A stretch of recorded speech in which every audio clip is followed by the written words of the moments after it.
যথেষ্ট সমস্যা আপোনালোকে আৰু কেইদিনমানৰ পিছত আহিলে দেখি পাব এতিয়া বৰ্তমান এই চ'ত মাহ বহাগৰ জেঠ এই দুটা মাহ মাত্ৰ অকণমান ৰাইজে ৰেহাই পাব তাৰ পাছত আৰু ৰেহাই নাই ৰাইজে শাস্তি পাবলৈ প্ৰস্তুত হৈ থাকক কাৰণ জনপ্ৰতিনিধিয়ে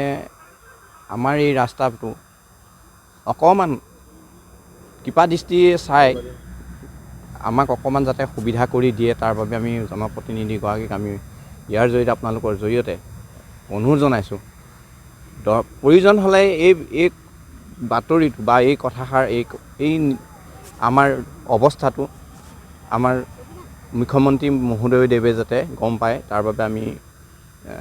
অনুৰোধ জনাইছোঁ দুৰ্ঘটনা মানে এতিয়া আমাৰ এই গাঁৱৰ স্কুটি বাইক আমি ইয়াত ৰখাই নাই আমি ৰাস্তা কাণত ৰাখিছোঁ ৰাস্তা কাণৰ যিকেইঘৰ মানুহ আছে তেওঁলোকৰ বাৰান্দাই আমি থৈ আহিছোঁ দেখিছে আপোনালোকে স্কুলীয়া ছাত্ৰ ছাত্ৰী কেনেকৈ অহা যোৱা কৰিবলগীয়া হৈছে ৰোগী এতিয়া ৰাতি বিয়লি যদি ৰোগী এটা নিবলগীয়া হয় 108খন এইখিনিৰ পৰা নাযায় আৰু এনেকুৱা ৰাস্তা নাই য'ত নেকি ইমান এআঁঠু বোকা এনেকুৱা নোলাবই নেকি গহপুৰ সমষ্টিটোত মানে নোলাবই আৰু এইটো মানে কিবা কৰোঁ বুলিয়ে কৈছে নে ৰাজনীতিয়ে কৈছে নাজানো কিন্তু এইটো অকল ৰাজনীতিয়ে কংগ্ৰেছৰ বা বিজেপি মানুহখিনিয়ে ভাগকৈ ৰাস্তাটো খোজ নাকাঢ়ে যে এইকণৰ মানুহখিনি কংগ্ৰেছৰ এইকণৰ মানুহখিনি বিজেপি ৰাস্তাটো সকলো মানুহে আলহী অতিথি ৰোগী বা ক'ৰবাৰ পৰা অহা মানুহ এজনো দেখি মানে বিচুতি খাইছে ৰাস্তাটো গম পাইছেনে বোলে এই ৰাস্তাটো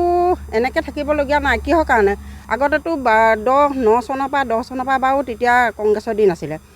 এতিয়াতো বিজেপি দিন তোমাৰ দিনত নহ'লে মোৰ দিনত নহ'লে আগততো ওপৰততো কৈ আছে বোলে বহুত চাফা কাম কৰিছোঁ আমাৰ দিনত বহুত চাফা কাম কৰিছোঁ কিন্তু চাফা কাম কৰিছেনে নাই কৰা 15 নং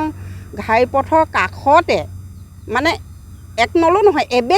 এবেগেটৰ ঠাইতে তেওঁলোকে গ'লে গিলাচখন অকণমান তললৈ নমাই চালেই গম পাব যে ৰাস্তাটো কেনেকুৱা